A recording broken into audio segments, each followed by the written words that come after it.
Hello, everyone, and welcome, and thank you for tuning in to Health Leaders, the place for peer-sourced and solution-focused insights for healthcare executives. My name is G. Hatfield, and I'm the nursing editor for Health Leaders.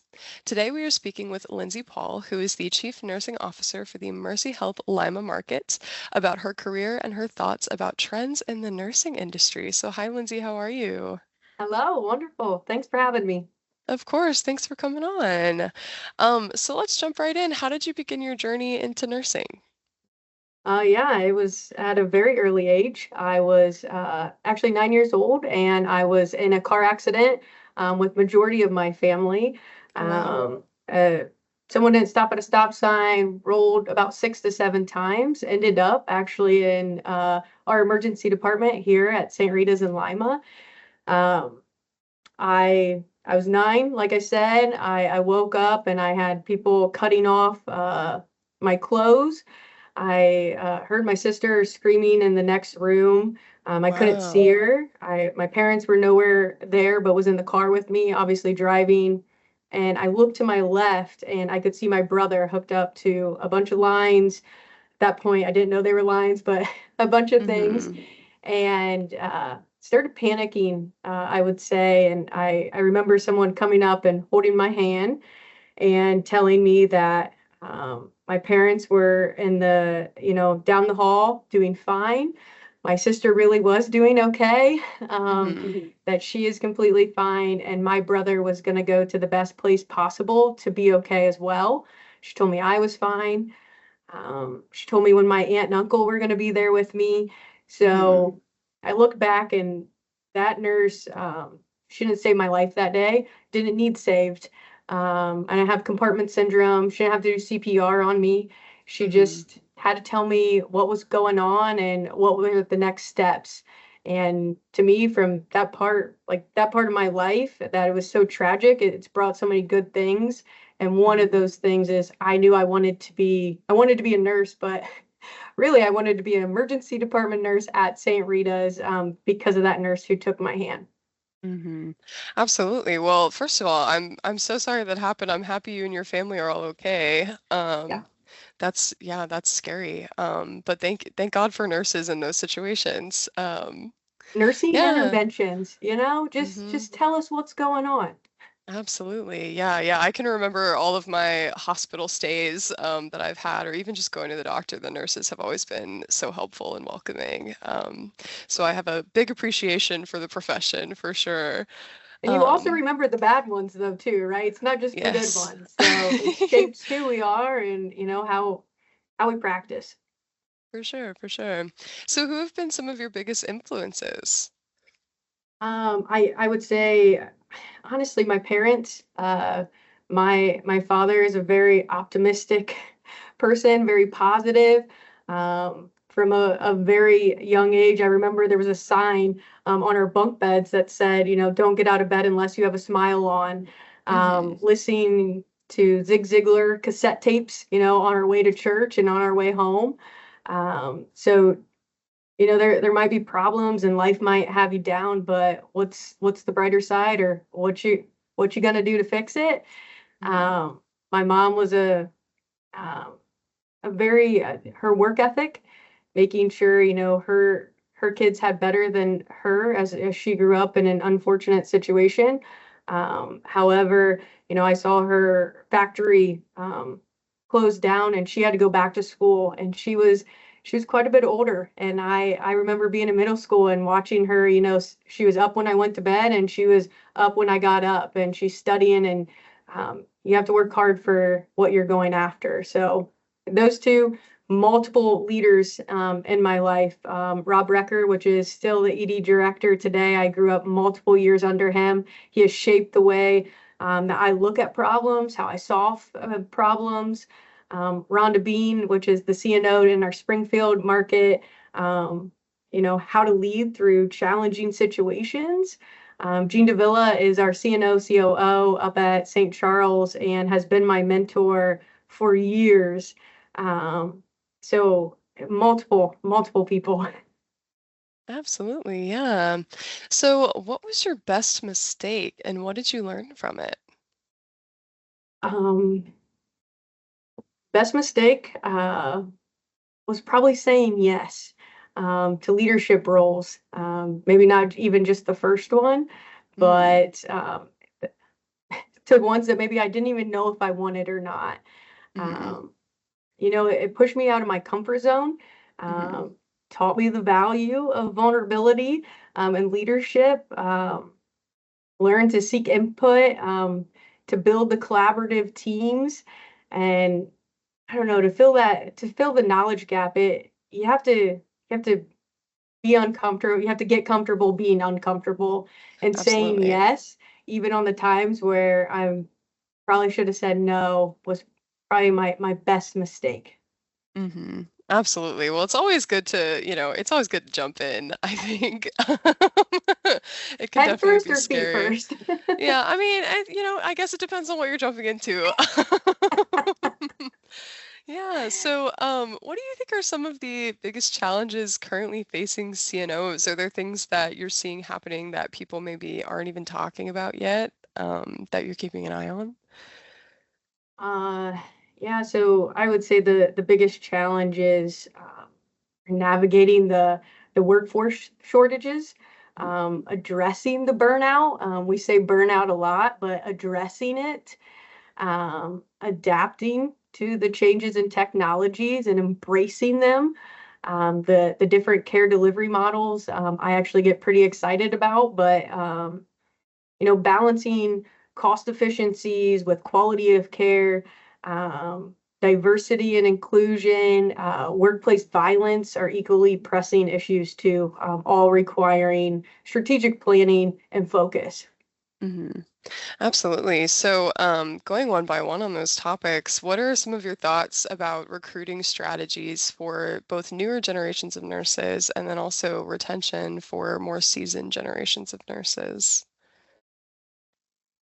For our younger generations, we have to highlight the opportunities for growth, hmm the flexibility in scheduling, the purpose driven around why the work exists, and modernizing those pathways, educational, professional, um, strengthening mentorship programs, RN residency hmm programs is high on my radar. For seasoned nurses, retention strategies should be focusing on their expertise, um, offering flexible roles, but also fostering leadership opportunities for them as well. My seasoned nurses, all of them, I just ask them, why do you stay here? How do I keep you here? A lot of the time it talks about pay. And, hmm I tell them, I can't pay you more, but I can love you more. So what does that look like to you? Um, so I just very real and straightforward because I'll give them what they want. It just can't always be money. But tell me, and I'll love you more, and I'll try my hardest for you. hmm Absolutely. And you mentioned diversity earlier. How do you think CNOs can incorporate diversity, equity, and inclusion into recruiting strategies? Being intentional. hmm Um, you know, it is partnering with diverse schools, making sure that's top of mind. Um, reviewing your hiring strategies, the practices to eliminate bias. I think any type of cultural um, competency training. Our ministry, I feel like, has a really good pulse on that. Ministry wide, we have market level committee work that goes into that. Uh, I run a Lima leadership development every other week. And it's a way to invest in middle managers and their skills.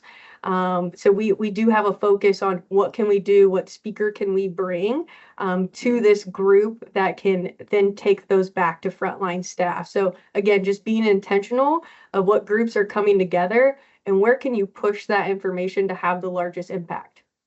hmm Absolutely. Yeah. I love the concept of having nurses look like your patients, I think that's so important in terms of patient care as well. I Um, think, having your PFAC, so where you have your community coming in and telling you kind of those stories, like I shared one, you said you mhm, remember those stories. So sharing that, and sometimes they're not always good, right? What was mhm, the what was the, sometimes there's bad stories and we have to learn from them, and what could we have done better here? Hmm. Um, and even just calling it out, right? You gotta love your people so much that you call them to greatness of, man, we could have said that better. Let's talk through that, and having those difficult conversations, um, Hmm. maybe with people who have had that bias their entire lives, right? Or an underlining something that's coming out, patient facing, Hmm. which isn't appropriate at all. But when you hear it, to be able to pull them aside and have difficult conversations with people to ensure we're providing um, excellent patient care, no matter who's in that bed. Hmm. Absolutely, 100%. So, you also mentioned workplace violence, which, as we know, is a very, very prevalent issue. The statistics are pretty staggering when it comes to nursing. So how can CNOs help prevent workplace violence and also support, general overall nurse well-being? Two topics that are near and dear to my heart. Hmm. Um, Addressing workplace violence. It starts with the zero tolerance policy, and we can have that on a sign going up the elevator. But that's hard, right? We want to make sure that patients have safe discharges, right? We can't, um, we have to ensure that the teams have an avenue to raise their hand, to Hmm. have that escalation. And part of that is having that button. I would say easy button for them. We just started something called show of support, Hmm. and we most hospitals have something that's called code violet, and that's once a patient becomes violent. Hmm. However, just like a code blue, you have rapid responses to prevent the code blues.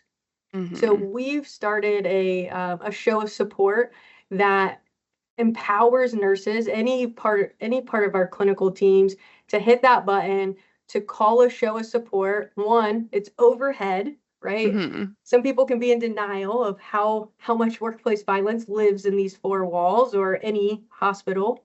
It's overhead. We have the resources in this building. It goes to that nurse's station. You have a collaborative team, not just to make sure we have a safe plan for the patient, but we have Hmm. a really good support system around the care team that feels comfortable and safe.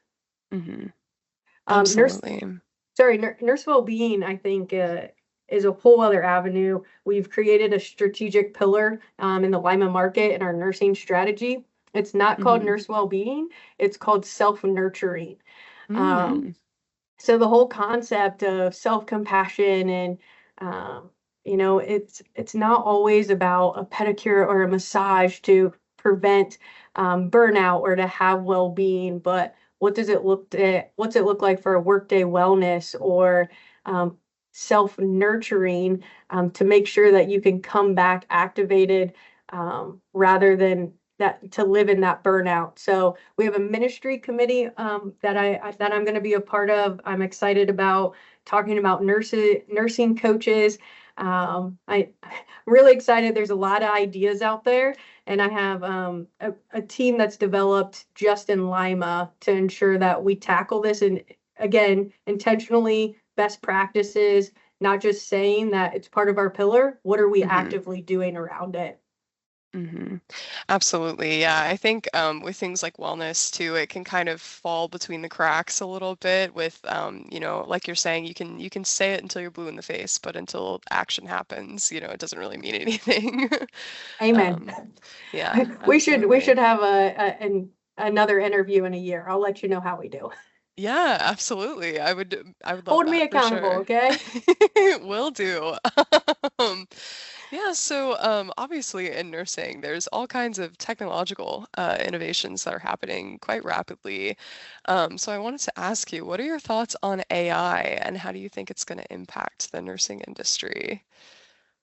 It has significant potential um, to streamlining our administrative task, enhancing predictive. I think just enhancing personalized patient care as well.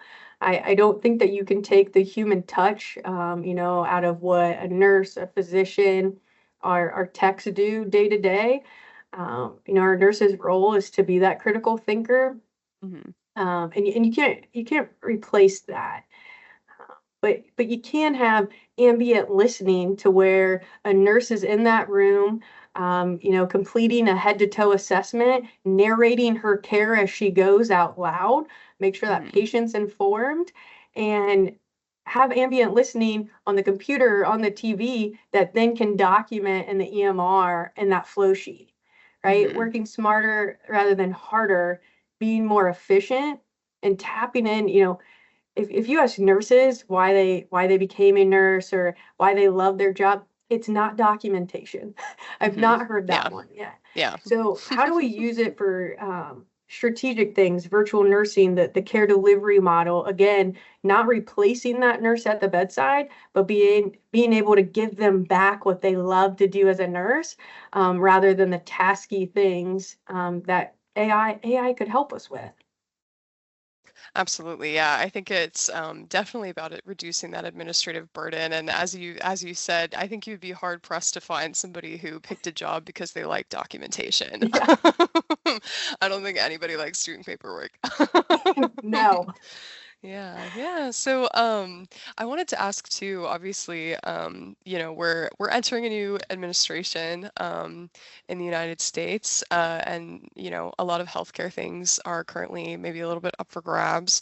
So how do you think CNOs can get involved in the legislative process to advocate on behalf of nursing? Engage by building relationships with those policymakers, your professional organizations, obviously, any legislative committees. I've joined our OONL, Legislative and Practice Committee, probably a year and a half ago, Mhm. and just learning about it. I think maybe nurses aren't getting involved or don't because they just don't know, like maybe Mhm. how or where or what type of impact that I can make. And so anytime I have one of these meetings with OONL, they encourage you, bring someone. So Mhm. every time I bring a manager, I bring a house supervisor, someone that kind of has a niche for policy making or loves bills or kind of wants to make that change, workplace Mhm. violence things, and that can make an impact. So from that, we actually had our manager unit council. I think they call it a legislative corner. So Mhm. every month they bring new bills or something that needs to be on the radar. I'm pretty proud of that and that team of taking that upon themselves and running again. Um, you can't be ignorant or lack of knowledge of what's going on out there. So as a CNO, I think we have to be intentional again of where all your people are at one time and how can you push that information so they know that this is coming or this is how you can make a difference. And just giving them those avenues and empowerment, right? Mhm. Encouraging them to go have a voice. Guys, you're the expert. And then it Mhm. starts like the light bulb starts going off like, I am. I will tell them. I'll Mhm. give them a piece of my mind. I was like, good, because you give me a piece of your mind. Go give them. Share the wealth. So just empowerment, giving them a voice. Absolutely. Yeah. I love that. And I also love that they want you to like bring a person to those meetings. I think that Y- that's a really brilliant way to kind of pass the torch. Yeah. And Yeah. welcoming it, right? That's a huge, I would have not probably done that on my own or thought that would have been like unprofessional maybe. So yeah, I agree. Absolutely. So, you mentioned me holding you accountable. So, how are you planning to address these challenges that we've been speaking about at your new position? Well, that was a loaded question. Um, So we talked a little bit about workplace violence. The show's support is very much if you have time, right? Things can escalate quickly. Our ministry is investing in call buttons for our critical areas, so kind of like a panic button on them. So Hmm. we say that safety for our employees is one of our top priorities. So now we are going to have those panic buttons that are going to be coming this year. Nurse well-being, like I said, we have so many initiatives out there, really looking into what does a nurse coach look like for burnout. Hmm. I've talked to a couple different people about vendors, and we have HR on site. Why don't we have a nurse specialist? And I might be a little biased towards the nursing side. But again, I have two of my high performing leaders that are taking that initiative and helping me drive that. Ambient listening. Our ministry is also investing. I've been on multiple meetings with digital whiteboards. How can our EMR feed over to a digital whiteboard if it's on the TV or a separate board that lets the patient know, we have an x-ray today at 3 o'clock. This is a picture of your physician and your resident and your nurse today. So being very thoughtful of what we're going to go with as a ministry. Ambient listening is, I've already talked about it. It's on the top of my radar.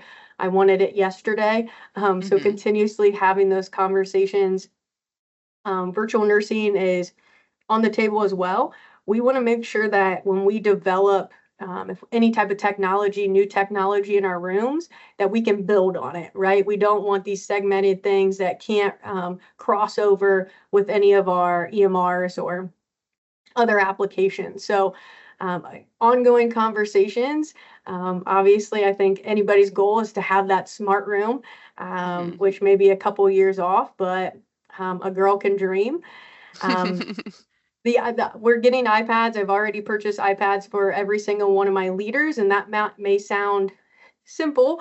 However, how do I get them to be more efficient and to be on the go and to be able to, again, leverage technology in those administrative ways that we talked about? So looking forward to that training that we're going to have surrounding our managers. Yeah, absolutely. I've seen some of the digital whiteboards in other health systems, and it's very cool technology. So yeah, I hope you'll get to implement that soon. It's very exciting. So to pivot back to you personally, what are you most proud of? Most proud of the teams I've been fortunate to lead. Watching individuals grow and making like meaningful impacts, that's incredibly rewarding to me. So I had an employee once that could always tell the twinkle in my eye when I get excited in a meeting. And at the end of the meeting, she was like, "You really believe you're doing the Lord's work, don't you?" It's like, I never thought of it that way, but did you see us all rowing in the same direction? And we had good conflict, and it's not just a bunch of bobbleheads around the table, and we're doing something special here. And as much as you may not see that automatically, that fruit that you're producing at that table, you can feel it. So again, I don't believe I'm doing the Lord's work literally, but that is what I'm most proud of, is the teams that I've been fortunate to lead. Absolutely, yeah. It's definitely a special feeling when everything just clicks, and the juices are flowing and the ideas are going. It's great. Yeah. Yeah. So my last question for you is, do you have any advice for other CNOs? My advice would be to lead with authenticity, listen intently, and probably never lose sight of why you started this journey. You have to build teams that challenge you. So I said it before, good conflict and people that inspire you, and always prioritize the care for our caregivers. I think people first. Transformational leadership requires courage, humility, and honestly, the power in believing, not just nursing, but leadership can change lives. And I think that's the twinkle that some have seen, and that I honestly that keeps me going every day in the grind. Right? It's not that the job is easy. You can name it, but what keeps you going in it, and that you truly are making an impact. Absolutely. Well, it was lovely meeting you, Lindsay. Thank you so much for your time today. I'm really grateful to have had this opportunity to hear your insights and get to know you a little bit. And thank you so much to our audience for listening. Thank you. This was fun. Yeah, thank you.